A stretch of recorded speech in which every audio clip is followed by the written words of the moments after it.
Hello my fellow gamers, I hope you're all doing well as we enter round 3 of the Group A YouTubers tournament. Yeah, like I said, I'm going to change it every time. So this is the Mortal Empires YouTubers tournament that I am currently hosting, where we have 10 YouTubers battling it out for supremacy using the old and new races. So in this round, round 3, you're going to have a Jenna on occasion using the Bretonnia you see before you, and the Gobbo King with the Dwarfs, and then the second battle in this video will be myself versus a Loremaster of Sotek himself as the Dark Elves and the Beastmen. We'll both be playing on the same map, as is the rules for each round, and there's a very big storm going on. This does not look promising. So, let's go over what both armies have. So, we have some peasant bowmen over here. We got some questing knights on the flank there. We've then got 1, 2, 3, 4 units of foot squires. Yes, 4 units of foot squires. We've got damsel of beasts there. We've got more questing knights over here. Got a unit of archers hidden just there. We also have 2 paladins glowing in the night like that. You got 2 field trebuchets, and we also have King Leon himself, the King of Bretonnia. Fantastic. And then we have over here the dwarf factions, the Gobbo King himself playing as the dwarfs. He's got the Wards of Dragonfire Pass running over that way. He's got some miners of blasting charges. He's got Ungrim Iron Fist here, looking very nice there with his big axe. Got some more miners of blasting charges, some long bidge of great weapons, a Fane, got a Rune Smith over here. You got the Peak Gate Guard, hammers there, Slayers there, another unit of Slayers, very good against the Bretonnia. We got an organ gun firing away there. We've also got Iron Drakes of Troll Hammer torpedoes, Dwarf Warriors, and long bidge of great weapons. Is that everything? I believe it is. So we can get the battle to the normal speed.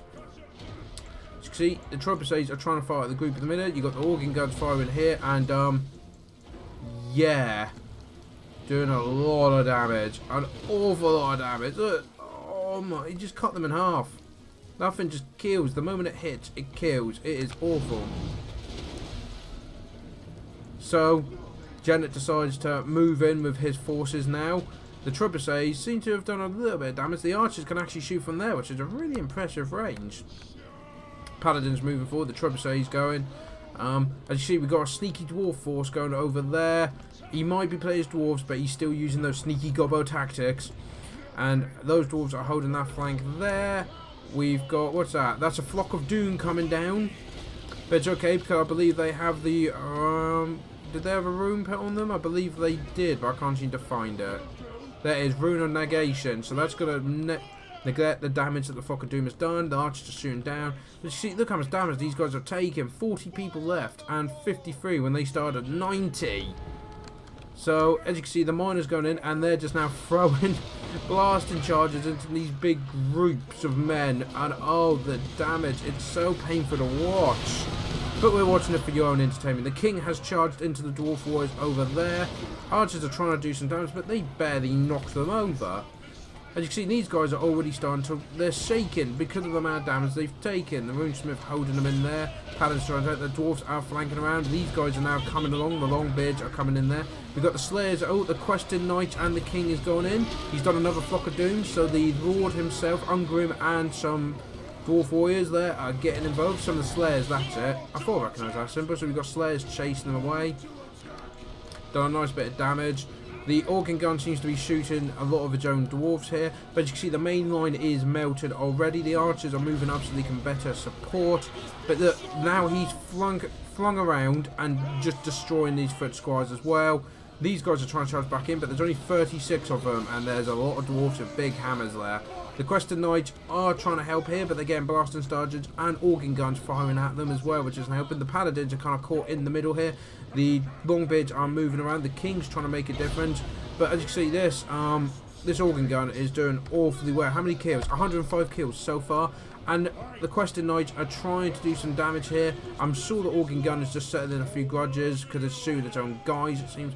Questing knights have fallen back, and he's trying to get his infantry to rally. These two have been actually forgotten if you can believe that. And I believe the organ gun is now shooting at these questing knights as well, so he's trying to try and use the cliff to give him some protection. We've got the paladin there. The king here is trying to beat these dwarfs, the longbeards, try and break them. The miners have already broken, but you see the dwarfs are now pushing up the ramp. They actually have the ability to push up. The organ gun is now firing it. Look at the damage it's causing on these questing knights. It's just bodies piled up in a line. So the dwarves actually hold her. These guys have started wavering. The king falls back. He's taking some serious damage. The paladin is trying to take out the troll hammer to pierce, which I don't think has done too much in this battle just yet. But you've seen this big block of dwarves moving up and taking out the questing knights. The organ gun is still firing. The king is jumped in to try and reinforce it, but I don't think it's going very well. I mean, haven't these guys even been remembered there? No, they have been completely forgotten. The miners have rallied. The organ gun is firing in there.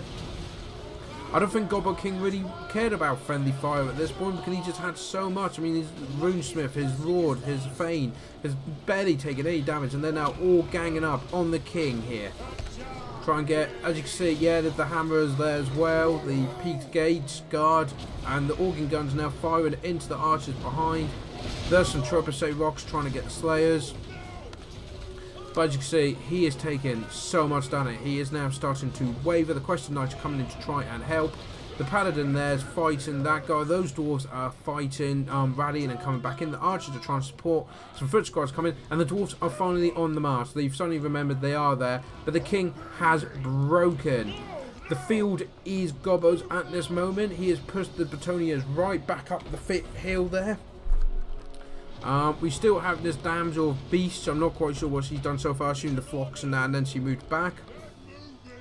Trebuchets, I don't think I've done all that well. 46 kills, 20 kills, not bad. But when you compare to the organ gun, 184, it's not much. The archers are trying to take out as many as they can through shots, but the paladin and the foot squads that are left are holding. But as you can see, even the paladins are now giving up. There's a flock of doom coming down on these guys. The torpedoes are now firing, and I want to see these hit. They're not hitting. That's a real shame. But they've only really just come in. And now, look, the dwarves have charged into the trebuchets. They've actually come in and they've hit the archers. And with this, the rest of the forces are pushing up the hill. And there's very little Bretonnia can do to stop this now. They've got nothing left. The king's trying to come back, but it's too little too late. The trebuchets are being destroyed. What was left of the front line's gone. The organ gun's still helping out here. And as you can see, it is a victory for Gobbo King. I can breathe. Flipping out. That was an intense game. And the Bretonnians, it was a difficult one. They're all about outflanking. How can you outflank on this map with all these cliffs? So, let's have a look at how they both did. So, the Ongrim Iron Fist got a respectable 39. The Runesmith 9. Thane got 19. The Miners of Blasting Chargers got 17 and 15. The Dwarf Wars got 28. The Wards of Dragonfire Pass only got 5, but I think they were the ones that got shut down quite quickly. They were the ones holding the flank, weren't they? And the king and the question knights charged them. So the fact that they held the flank to the last was really good. Longbeards are great weapons, 11 and 8. The Slayers, 13 and no kills at all. But I don't think they were really in the fight. I think they were waiting for outflankers and vanguard, things like that. You know, knights to get behind them, and they never did. The Peak Gate Guard in the thick of the fighting got 90 kills. The Iron Drake Troll Hunter Torpedoes got 13, but man of the match here, hands down, was the organ gun. They've 190 kills and made the Gen on occasion, the Bretonnians, have to move forward because it was so devastating they had to attack. And that seems to be the key in this map, is to make the enemy come to you. Use artillery or range fins to make them come to you. So, really good tactic by Gobbo King here. If we now look at Gen on occasion, you've got the King got 27 kills, the Damsel of Beasts got 0, but she was dropping Flocks of Doom and boosting health. The Paladins, I love the way the game does this, both got exactly 22 kills, very nice. Foot Squires did alright with 20, 12, 27, which isn't too bad, but I mean one of the units, I must have been the 7, got taken out by the organ gun pretty much straight away. The Peasant Bowmen did alright, 24 and 27. When you think they're shooting at fully armoured dwarfs with little bow and arrows, they did alright. The Quested Knights, bit of hit and miss. One got 31 and one got 16. And then the Trebuchets, again, one got decent, I say impressive, it's a decent 46 kills, and the other one only 20. So they both got outdone. In fact, the whole bottom row got completely outdone just by the organ gun alone. And against those odds, poor Gen on occasion just didn't have enough strength to be able to punch through and do the damage that he needed to win the game. So an unfortunate game there, but genuine occasion as always, giving it his all, so we really thank him for taking part. And the Gobbo King, another win under his belt. He's now played 3 games and won all 3. So as you know, this is a game of 5 rounds. Everyone plays 4 games each. So yeah, they've all got, well, Gobbo King's got 1 game left, and then we'll see if he gets a all-win streak or if someone can finally beat him. We shall see. So now we're going to do some fancy editing to move to the next game, which is myself with the Dark Elves against the Loremaster of Sotek with his Beastmen. So here we are with the second battle of round 3. As you can see, I have Madakith on a dragon. I'm taking this game very seriously. Got to be very quick for the intro because we're both very aggressive in this game. As you can see, shots have already been fired. So on this flank, I've got 2 units of Witch Elves, a Death Hag on the Blood Oater fin, and a unit of Blackguard. We've obviously got Madakith there. We have 3 units of Black Ark Corsairs with hand bows. We then have 3 units of Black Ark Corsairs. You've got 2 units of Dredge Spears there and there. And was there anything else? I think that was it. I'm pretty sure that was everything. Yes. So what has the Loremaster of Sotek got? Well, he's got a unit of Centaurs with great weapons and a unit of wolves. Or was that 2 units of wolves? I can't tell. There's 3 banners. Okay, there's 2 units. Centaurs with great weapons, Centaurs with great weapon, and wolves. Right. Is there anything on this flank I should know about? No. Fantastic. So there's a good flanking force there. Here we've got Harpies. We've got some Ungol Raiders.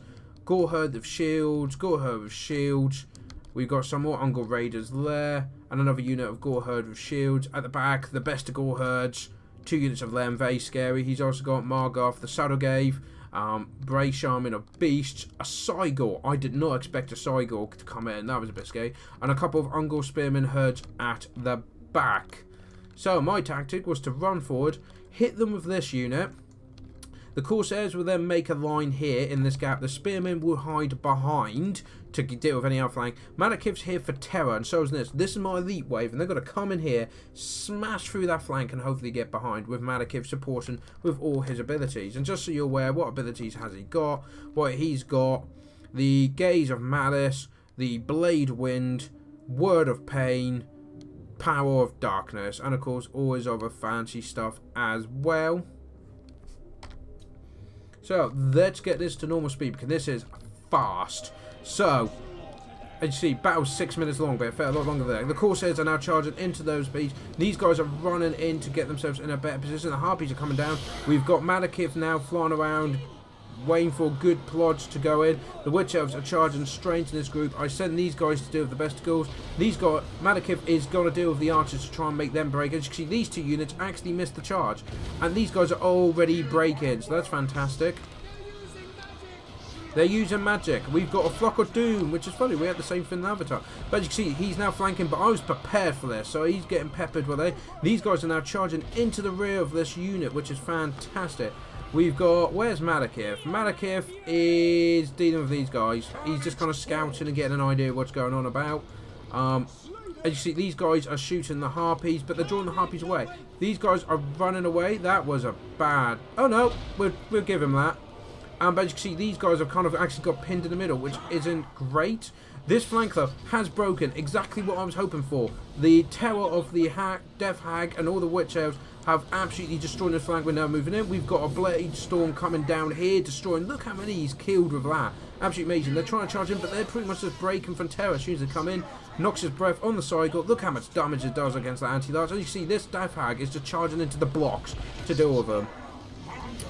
As you can see, these guys are dealing with Lem. The spear and 1 unit is actually holding all the wolves off, which is fantastic. That's what we wanted. As you see, we are slowly winning that.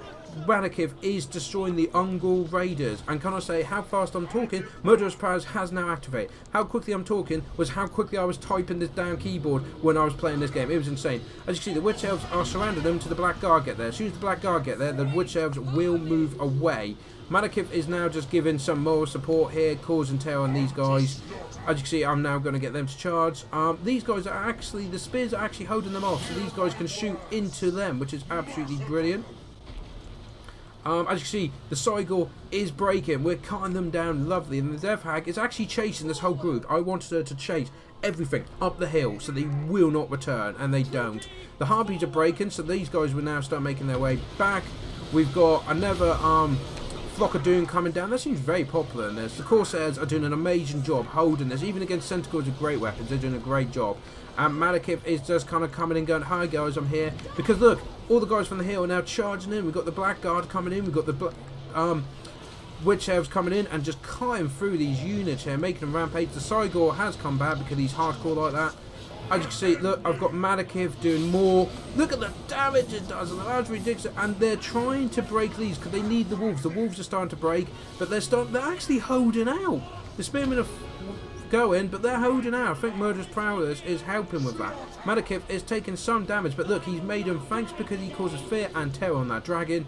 He is absolutely terrifying, and that's what I was aiming for. I knew I couldn't beat their numbers, but if I could beat their morale, I'll be able to win. Unfortunately, these guys are kind of charging after a fake target. Malekith flies out of there because he must stay alive. This rear group has now started to break, and can you blame them? They're getting hit by both sides, but they're causing the wolves and the Cygors to break. These guys are now marching in. Those guys have broken so lane. Suddenly, a lot of my stuff has broken. They're starting to run now.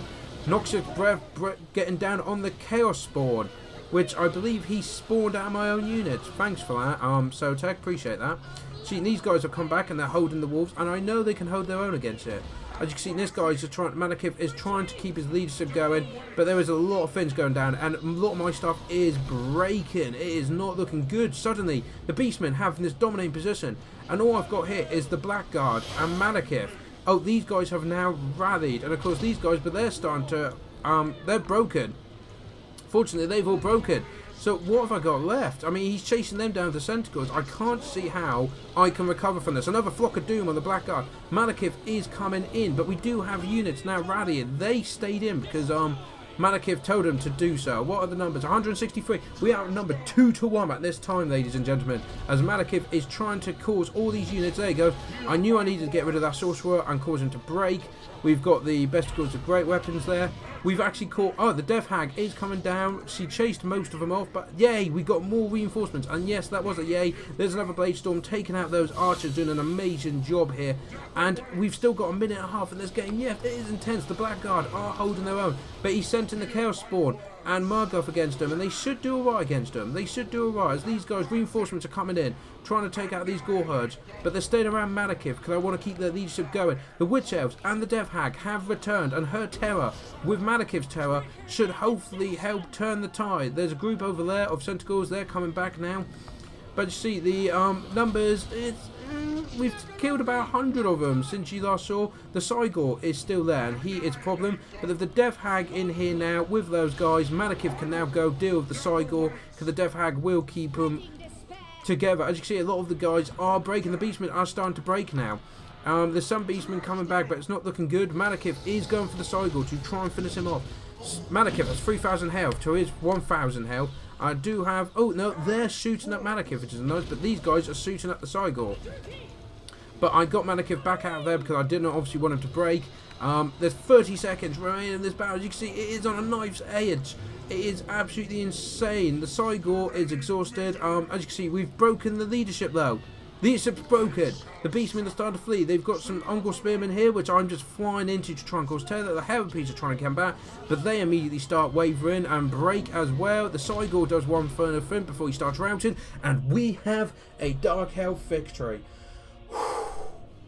Seriously, I felt like that after the game. It was constant for 6 minutes without stopping. Get you right there, Dana. Get you right there. So we have a victory against Loremaster Sotek. So, as you can see, losses. He only lost a little bit more than me. You know, we've only got 139 left. And as you saw, there was that midpoint, like 4 minutes in, 5 minutes in, where I only had the Blackguard and Malekith and the Death Hag. Everything else gave up and fled. But because they stood, because I kept Malekith alive, they came back. So... huge deal. As you can see, Malekith here with a massive 195 kills to his name. The Death Hag also 127. The Dread Spears are respectable 28 and 12. The Corsairs are 51, 23 and 15. I don't know how he got 51. That is impressive. And these guys, amazing job, Witch Elves. 93 and 96. The Blackguard got 57, but they were dealing with all the big stuff they had and did an amazing job. And these guys who were a great hindrance, you know, just getting in the way, getting a few shots off, making him chase after me, worked a great job. So 31, 36, and only 1, unfortunately, for him. I think he got caught out and killed quite quickly. Now, Loremaster of Sotek. I'm just trying to get my breath back after those 2 games were intense. Just trying to get my breath back. So, Margot for the Saddle Gave got a very good 45. The Brave Shaman of Beasts got 11. The Ungle Spearman got no kills, either of them. The Gore Herds 13, 12, and 7. So not great, but that was the basic front line. The Bistigals did a lot better. Look, 27, 64 kills. That is an impressive score. 64 kills. Really good job. The Ungle Raiders, 1 got 11, which is decent. 1 got 1, which is rubbish. And look at these Centaurs, 66, 98. So this guy, I reckon, was chasing down guys that were fleeing and cut them all down. But still, very good, respectable score. 67 kills for the Wolves. Unfortunately, the Harpies only got 12 and didn't really play much part. They just chased one group of these away, who shot them out of the sky until they ran away. But the Cygor, definitely the man of the match, I would say, for Loremaster Sotek with 174 kills. And of course, let's not forget, he causes fear and terror, so I had to be really careful of him. But luckily, he never got him involved. When I was close to breaking, if he had sent him in, just causing the terror may have made me run away. But got to take him out. I was not expecting a Cygor. So as you can see, this game, based on the kills that everyone got, it was personal, it was brutal, and it was brilliant. So, absolutely fantastic game by both sides on both games. Really appreciate it. So, let's go to the score, shall we? So, now I should be coming up with the scorecard, where the Gobbo King, as you can imagine, is leading the way clearly, playing 3 games and winning 3, no losses. So, he is, I think he's pretty much through. He's got 1 game left to do, and I think he's there. I think he's through. But we shall see what he does in the final game, which is... Was he played or was it? Oh, no, I haven't got written down. That's a shame. Sorry about that. But, yeah, he's got 1 game left to play. And in the second place, you've got myself, who's got 2 wins out of 3. Doing really well there. As you can see, above Dr. Shield, above Janet, above Loremaster Sotek. I'm in second place. But just trailing behind me is Dr. Shield, who's got 1 win, 1 loss. But he's only played 2 games. And he is playing it in the next round. So he might be able to get back. We'll see. And trailing in last place, still both of them, Janet on occasion and Loremaster Sotek, who have both played 2 games and unfortunately have lost both of them. But they could still make a comeback. They have 2 more games remaining. They could make a comeback, win the next 2, and get themselves in a position where they can enter the semi-final. Because it's not just getting enough wins. Well, that's a good way of doing it, as Gobbo King's doing it. But if you beat the right people, you can get through the knockout, even if you won 2 games. It's actually, we worked it out. If you only win 2 games, you could still get through to the knockout. So it's all to play for still for all 4 players. It's going to be fantastic to watch. Don't forget to check that out. And of course, also tomorrow I will be doing round 4 of Group A. So carrying on with this one. And I will also be doing round 2 for Group B, because it was a bit slow getting all the replays because I wasn't actually in that group. Get all the replays together. So tomorrow you're going to have round 2 of Group B and round 4 of Group A. I'm just looking at my notes to make sure I say the right things. And I'd like to wrap it up there. Thank you all for joining me. If you haven't subscribed already, I'll really appreciate if you do. At recording, I'm at 98. When I started this, I was about 85, 84, something like that. Might have been 86, but some mid-80s. I'm suddenly nearly at 100. So if there's a couple of you that are really loving this, or you come from another channel and you're enjoying all the coverage, don't forget to hit that subscribe button, because then you get updated when every tournament round comes out, including obviously the semi-final, the finals. It's going to be everything. It's going to be fantastic. And don't forget to leave a comment and a like if you've enjoyed this video. Comment what you think, how the tournament's going, who you're supporting, who you would like to see win, that sort of thing. It'd be great to get that sort of conversation going. And of course, finally, don't forget, all these players are YouTubers. So don't forget to check out the links below in the description, which shows you all the YouTubers what are in this video. So you can check them out, see their side of the battle, how they did things, how they thought that, how tournaments go and that sort of thing. It'd be really good to get that kind of general support of everyone subbing and viewing everyone else's stuff. So thank you all for joining me. I hope to see you tomorrow for another double bill where we're going to have, as I said, Group 4, Round 4 for Group A and Round 2 for Group B. Thank you all for joining me, and I hope to see you next time. Till then, take care.